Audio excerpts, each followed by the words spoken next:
चला आज तुम्ही पण माझ्यासोबत वास्तुपूजनला. त्याआधी थोडे रुटीन शेअर करते. आज होता श्रावण सोमवारचा दुसरा श्रावण सोमवार, तर त्याचीच थोडी तयारी सुरू होती. बेल बघितल्यावर तर वाटलं त्यामधनं कमीत कमी 101 तर बेलपानं निघेल, पण निवडल्यावर मात्र 25 ते 30 पानं निघाले. असो जे आहे त्याच्यातच ॲडजस्ट करायचं होतं. मला काही माहीत नव्हतं कशाची शिवमूठ आहे, तर सर्वात आधी कॅलेंडरमध्ये तेच बघून घेतलं. सर्व पूजेची तयारी करून सर्वात आधी देवाची पूजा करून घेतली. त्यानंतर शिवलिंगचा अभिषेक करून त्यावर बेलपत्र शिवमूठ वगैरे वाहून घेतली. छान आरती वगैरे करून घेतली. मला होता उपवास आणि भूषण पण काही जेवणार नव्हता, तर फक्त स्वराजच जेवणार होता. त्याच्यासाठी छान असे बेसनचे चिले करून घेतले. आम्ही गेलो होतो मंदिरामध्ये, तर तिथे सुद्धा छान अशी पूजा करून घेतली.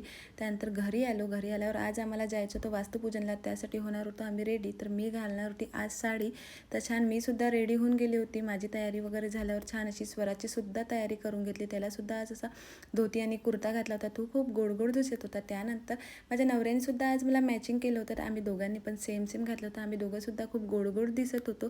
त्यानंतर पण भूषणचं थोडं मूड ऑफ झालं होतं, कारण की रस्त्यात आम्हाला लागलं होतं ट्रॅफिक.